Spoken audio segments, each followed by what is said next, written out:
Buenas amigos de YouTube, en la clase de hoy vamos a intentar resolver problemas donde haya que hacer descomposiciones de fuerzas, este problema que generalmente no entendemos cómo se hace, por qué se ponen las fuerzas de un lado, del otro.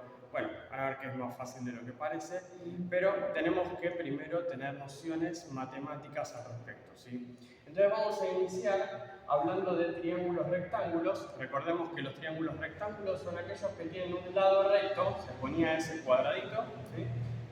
Como vemos acá tenemos dos triángulos rectángulos, en el caso A, ¿sí? Puse alfa como un nombre de un ángulo, y en el caso de B puse a beta. Bien, ¿por qué quiero saber esto? Bueno, en realidad lo que quiero saber con esto es cuáles son las partes de un triángulo rectángulo. Si hacemos un poco de memoria, quizás recordamos que alguien nos enseñó alguna vez que el lado más largo de un triángulo rectángulo se llama hipotenusa, ¿sí? En este caso es esta de acá, hipotenusa, y en este caso es la misma, ¿no? Porque es el mismo dibujo, ¿sí? Bien. Y después, los que siempre confundimos son cuál es el cateto opuesto y cuál es el cateto adyacente.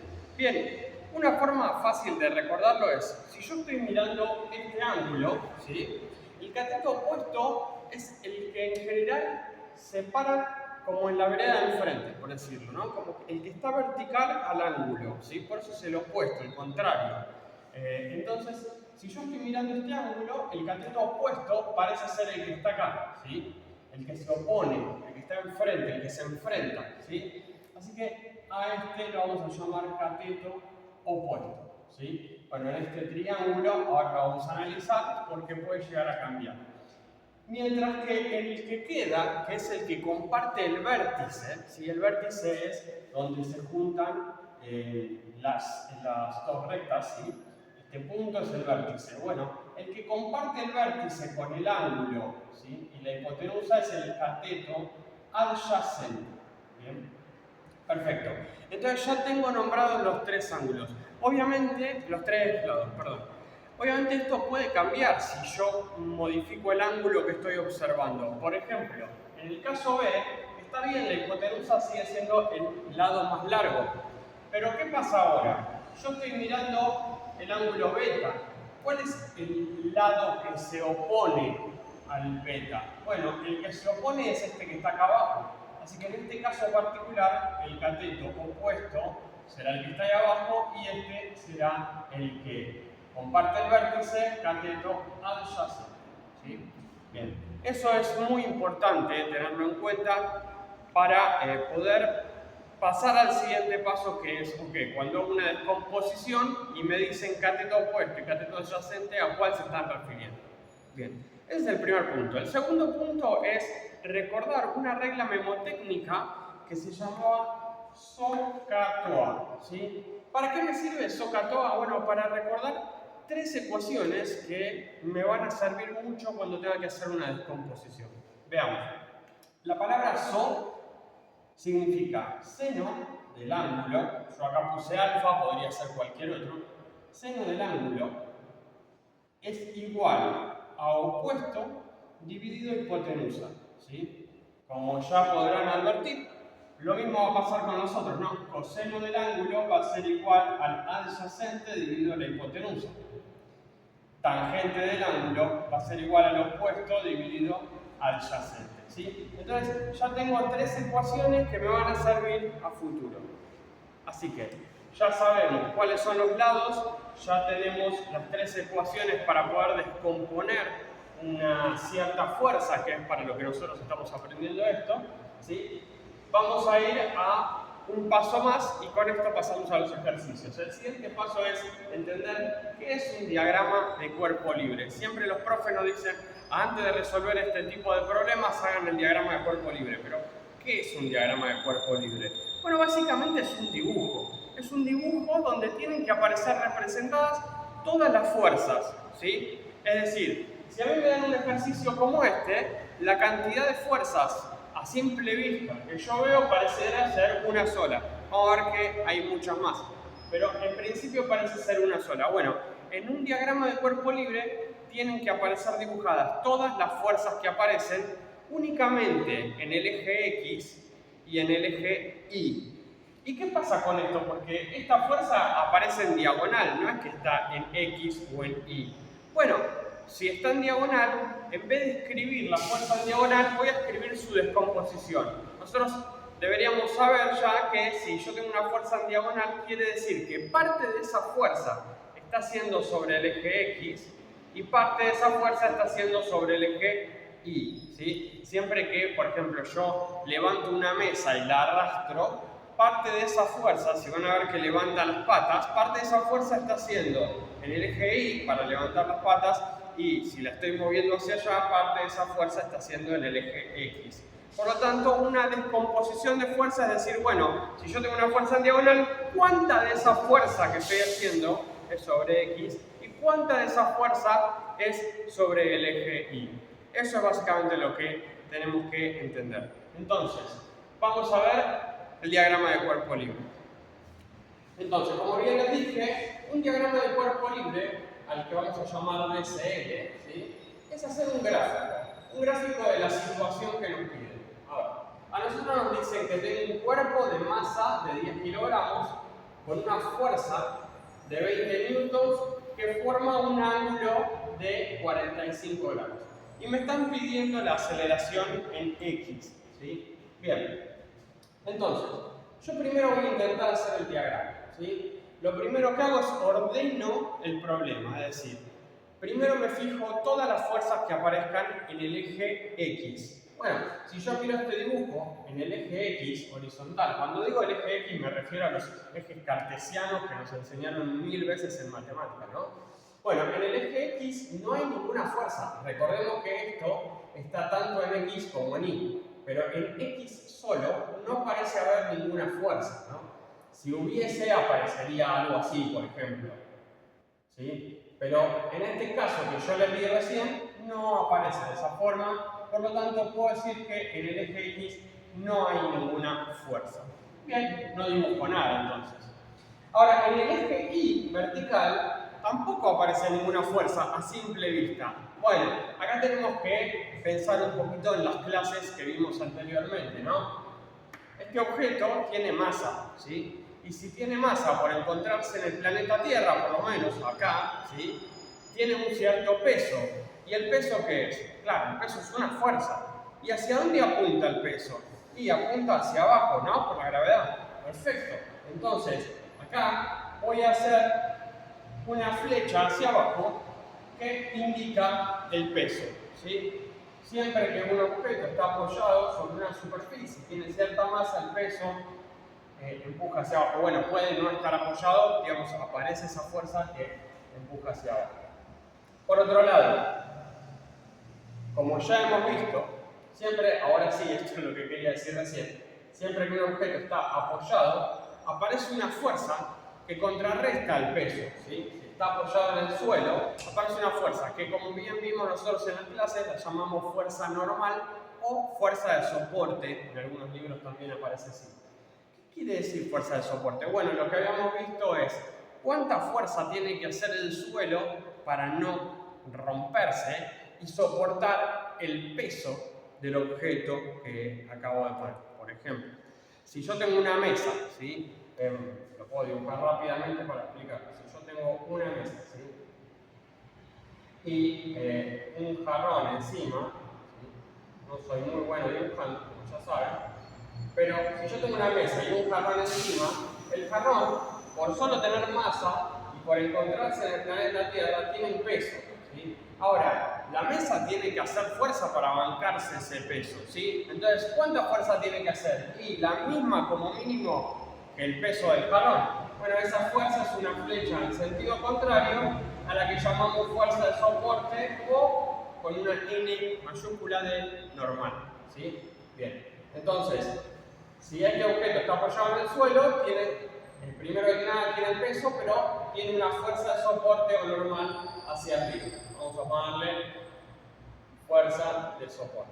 ¿Está? Entonces, ahí ya tengo todas las fuerzas que aparecían en X, dijimos que no había ninguna, y todas las fuerzas que aparecen en Y, que ya son 2. ¿Sí? Voy a borrar esto.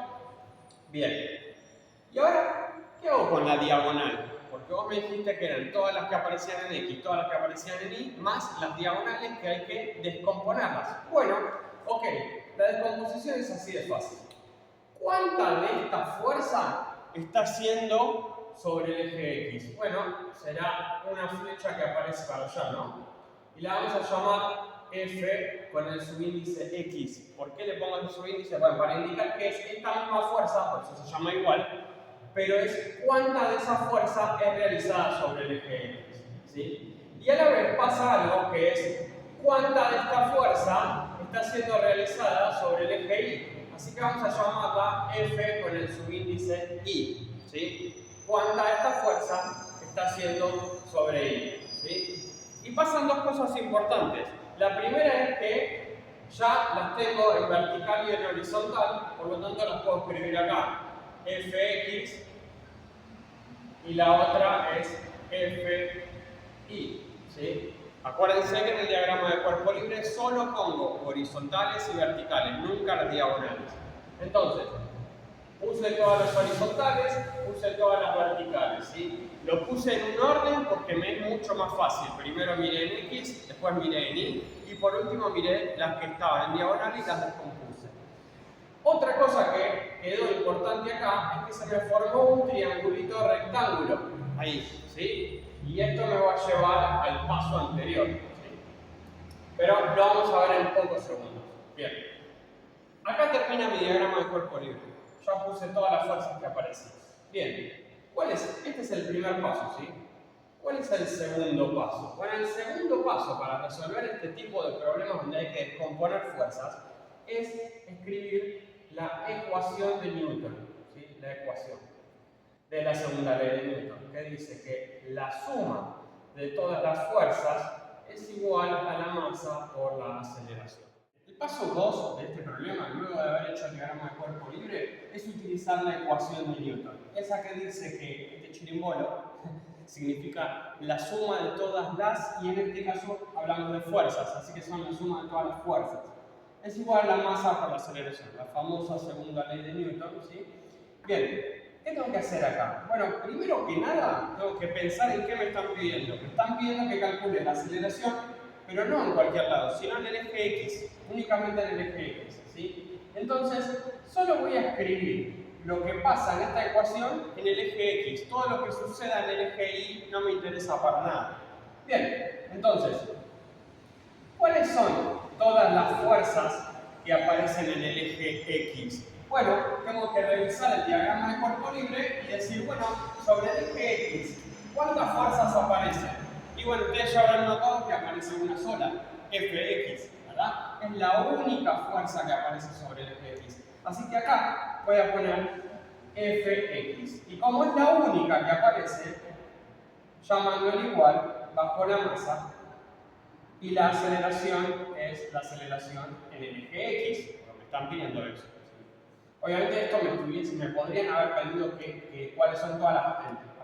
me podrían haber pedido cuál es la aceleración en Y, ¿sí? Y en ese caso yo tendría que haber escrito el peso, la fuerza de soporte, la fuerza I, no esto, ¿sí? Pero bueno, en este caso estamos mirando qué pasa en X. Bien, entonces, f de x es igual a masa por aceleración. La pregunta es, ok, bueno, ¿cuánto vale f de x? Y ustedes rápidamente podrían decir, profe, 20. No, 20 no vale. 20 es lo que vale la fuerza en diagonal. La pregunta es, ¿cuánta de esa fuerza en diagonal está haciendo sobre el eje X? ¿No? Entonces, no lo sé. Bueno, acá es donde aparece el punto 3, ¿sí? Y tenemos que hacer la descomposición. Bien, la descomposición es decir, bueno, me están preguntando qué pasa en el eje X. Le voy a dar una ayuda. En estos ejercicios que son bastante sencillos en general y no están sobre una rampa ni nada de eso, cuando me preguntan por el eje X, suelo usar coseno, ¿sí? Y cuando me preguntan por el eje Y, suelo usar el seno de ángulo. Bueno, no siempre va a ser así, pero en general pasa que es de esta forma. Si no están en una rampa o colgando medio raro los problemas que a veces no dan los profes, suele ser así, ¿sí? Entonces, bueno, para averiguar fx voy a intentar utilizar el coseno, como les dije recién. Entonces escribo acá lo que dice allá, el coseno del ángulo es igual al adyacente dividido la hipotenusa. Bien, ¿cuál es el ángulo? 45 grados. Pues ya entonces ponemos coseno de 45 grados.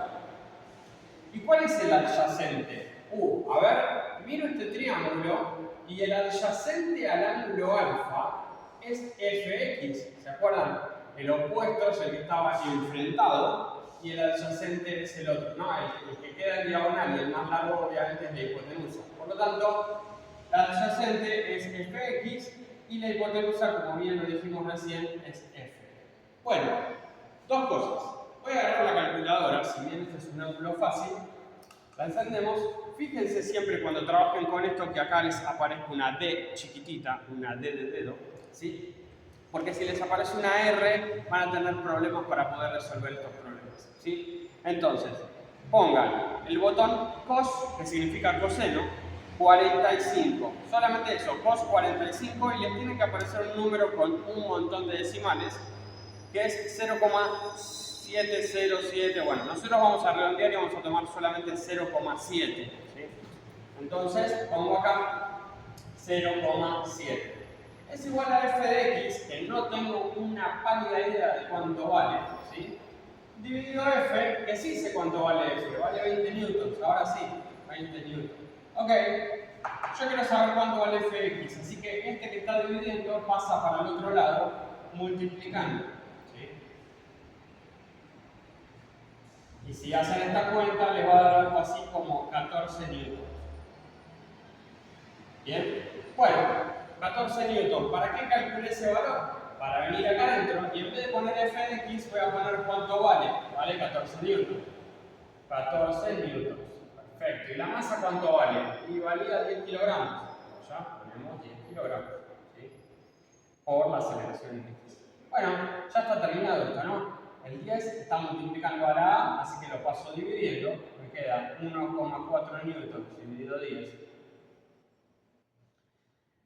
Y bueno, esto, si hacen esta división, perdón, me adelanté a la respuesta, ¿no? Si hacen 14 dividido 10, le da 1,4 metros por segundo cuadrado. ¿Sí? Y ahí lo tenemos resuelto. Perdonen que recién me confundí, estaba pensando en la respuesta, pero es 14 dividido 10, ¿sí? Y si hacen esa división, les da 1,4 metros por segundo cuadrados. Esa va a ser la aceleración en x, que fue lo que me pidieron de momento, así que ya tendríamos resuelto nuestro problema en x. Bueno, ustedes estarán pensando, para profe, y si en vez de pedírmelo en x me lo piden y, ¿qué hago? Bueno, vamos ahora a analizar qué pasa cuando me piden este mismo problema, pero en el eje y. Se borró el pizarrón y volvió a aparecer yo. Si me piden ahora la aceleración, pero en vez de en el eje x, en el eje y, ¿sí? Y, ok, el diagrama de cuerpo ya lo teníamos hecho, es el mismo para todo el ejercicio, ¿sí? Así que no lo toqué, como verán es el mismo. El paso 2 es escribir la ecuación, pero bien, ahora me están diciendo, che, ¿qué pasa en el eje y? Bueno, en el eje y pasa que la suma de todas las fuerzas en ese eje va a ser igual a la masa por la aceleración. Ok. Lo mismo que hice antes. ¿Cuáles son todas las fuerzas? Pero ahora que aparece en el I. Fuerza de soporte, peso, fuerza en I. Ok. Las escribo. Ah, espera, ¿y qué? ¿Las pongo todas así nomás?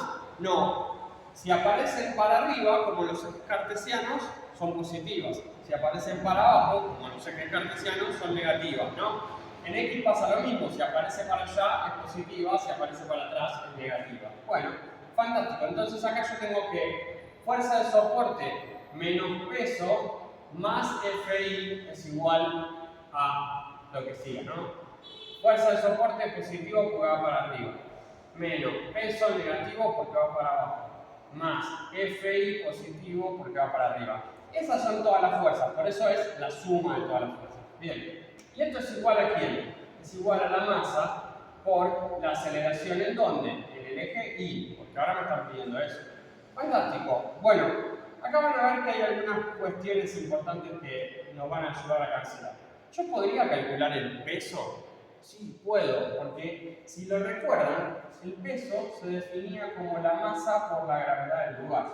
suponemos que estamos en la Tierra, la gravedad nosotros la conocemos como 9,81, en las clases la usamos como 10 metros por segundo cuadrado. Y la masa la conocemos, ¿no? Vale 10, así que tendría que ser 10 por 10, el peso sería 100 newtons. Bueno, no lo voy a utilizar ese dato. ¿Por qué? Si yo tengo un objeto que está apoyado sobre el suelo y su peso son 100 newtons, ¿cuál es el valor de la fuerza de soporte? Y tiene que ser el mismo en dirección contraria, o sea, 100 newtons. Bueno, pero entonces acá me va a quedar 100 newtons menos 100 newtons. ¿Sí? Bueno, lo tacho. Si total eso me da 0, ¿no? 100 menos 100, 0. ¿Para qué lo voy a escribir? Listo, me saqué un problema. ¿Y cuánto vale FI? ¿Vale 20? No, ya aprendimos que no, ¿no? Tengo que calcularlo. Y yo les dije hace un rato que en general, para calcular los que están en I, me conviene usar el seno. Así que voy a escribir la ecuación en la descomposición. Seno del ángulo es igual a opuesto dividido hipotenusa. Bien, ¿seno de cuánto? De 45 grados. Es igual al opuesto. ¿Cuál es el opuesto al ángulo alfa? Y el opuesto es FI. ¿Okay? Pongo FI.